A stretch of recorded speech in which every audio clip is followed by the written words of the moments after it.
It's me. सो इस video में हम लोग सिर्फ़ और सिर्फ 3 चीज़ों के ऊपर फोकस करेंगे जो बच्चों को बहुत ज़्यादा कंफ्यूज करता है। एक इसके अंदर है एम्पैथी।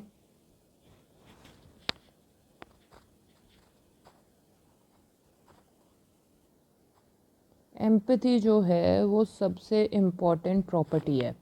जब भी हम लोग थेरेप्यूटिक रिलेशनशिप की बात करते हैं, ये एक सबसे इम्पॉर्टेंट एलिमेंट है, सबसे इम्पॉर्टेंट प्रॉपर्टी है। एम्पैथी क्या होता है कि जहाँ पर इंसान के अंदर कंपैशन होता है सामने वाले के लिए, अपने आप को उसकी जगह पे रखता है, understands the plight, understand the plight। Plight क्या होता है कि जो एक पर्सन है, जो हमारा क्लाइंट है, जो उसकी बड़ी से बड़ी दिक्कत है, बड़ी से बड़ी दिक्कत है, उसे बिना जज करे समझता है। दूसरा, अब ये जो दिक्कत है ये छोटी से छोटी भी हो सकती है, छोटी से छोटी, उसको भी वो पूरे कंपैशन के साथ, पूरे प्यार से अंडरस्टैंड करता है। कि सपोज़ एक इंसान आके कहता है कि मेरी अपनी मम्मी के साथ नहीं बनती। अब ये नॉर्मल सी बात है, कोई 17-18 साल का बच्चा है, उसकी अपनी मम्मी के साथ नहीं बनती, तो वो थेरेपिस्ट के लिए छोटी से छोटी बात हो गई, बट वहाँ पर क्लाइंट के लिए वो बड़ी से बड़ी दिक्कत है। तो यहाँ पर क्लाइंट क्या करेगा, अपने आप को क्लाइंट के जगह पर रखेगा, क्लाइंट की पोजीशन पर रखेगा और उसकी सिचुएशन को बिना किसी जजमेंट के समझेगा। तो यहाँ पर हमारे क्लाइंट को क्या मिल गया, सीधा सीधा वैलिडेशन मिल गई। उसको ये लग रहा है कि उसकी क्या है, वैल्यू है, उसकी ज़रूरत है और उसको कोई जज नहीं कर रहा। उसको यहाँ पे कौन सा प्यार मिल रहा है, अनकंडीशनल पॉजिटिव रिगार्ड। तो ये हमारा क्या होता है, एम्पैथी होती है, अनकंडीशनल पॉजिटिव रिगार्ड। अब ये जो है, ये हमारी एक सबसे इम्पॉर्टेंट प्रॉपर्टी है थेरेप्यूटिक रिलेशनशिप में। तो इसे हम लोग कहते हैं एम्पैथी। अब ये जो एम्पैथी है ये डिफरेंट होती है सिंपैथी से और इंटेलेक्चुअल अंडरस्टैंडिंग से। तो सबसे पहले हम लोग समझ लेते हैं कि अब यहाँ पे सिंपैथी क्या है। सिंपैथी और एम्पैथी में डिफरेंस छोटा सा है। सिंपैथी में क्या होता है, जनरली लोग जैसे जैसे बड़े होते हैं, अपने आप को बहुत समझदार समझने लगते हैं, तो वो कंपैशन तो रखते हैं,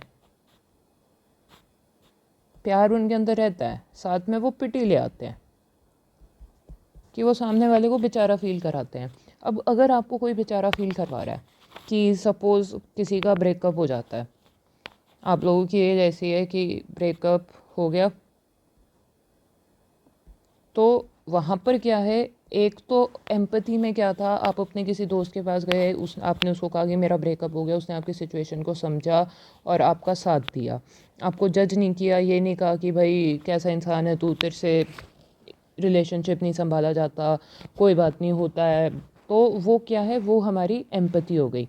अब सिंपैथी में क्या होएगा कि कंपैशन है, ब्रेकअप हुआ, उसने अपना दुख शेयर किया, फिर उसके बाद वो पिटी ले आया, उसने कहा यार बेचारा अकेला रह गया तू तो यहाँ पे क्या है, ये अकेला वर्ड जो है ना, ये ट्रिगर कर जाएगा। ये अकेला वर्ड सुनते ही उसको लगेगा यार दया दिखा रहा है, उसको लगेगा कि मुझे जज किया जा रहा है, तो वो दोबारा मुड़ के इसके पास नहीं आएगा। यहाँ पर उसने क्या कहा, ब्रेकअप हुआ, यहाँ पे अगर ब्रेकअप हो रहा है तो वो उसको कहीं भी ये नहीं कहेगा कि यार तू तो अकेला रह गया या फिर तेरे से रिलेशनशिप नहीं संभला। तो आप किस दोस्त के पास जाना पसंद करोगे, जो एम्पैथी दिखा रहा है, जो आपको ये नहीं, छोटा नहीं फील करा रहा ब्रेकअप के बाद, वो उसको नॉर्मल ले रहा है। और सिंपैथी में क्या है कि कंपैशन तो है, कि ब्रेकअप हुआ है, कि भाई फ्रेंड का ब्रेकअप हुआ है, चलो कोई बात नहीं, बट वो वहाँ पर उसको बेचारा फील करवा रहा है कि अरे एक रिलेशनशिप नहीं संभाला जाता। तो वहाँ पे क्या है, अकेलापन उसको फील हो गया और उसको लग रहा है कि वो जज किया जा रहा है। तो इसे हम लोग क्या कहते हैं, सिंपैथी। कंपैशन भी है, पिटी भी है towards the suffering of another but is not able to feel like the other person. वो खुद को उस जगह पे नहीं रख रहा। अब सिंपैथी वाले जो लोग होते हैं ना, उनको अपना दुख बड़ा लगता है, सामने वाले का दुख छोटा लगता है। ये सिंपैथी वाले लोग होते हैं। एम्पैथी वाले होते हैं, वो अपना दुख साइड में रख के सामने वाले के दुख को सुनते हैं और कभी उसको गिनवाते नहीं हैं। उसके बाद आती है इंटेलेक्चुअल अंडरस्टैंडिंग। अब ये जो इंटेलेक्चुअल अंडरस्टैंडिंग वाले लोग होते हैं, ये ऐसे लोग होते हैं जिनसे बच के रहना चाहिए। इंटेलेक्चुअल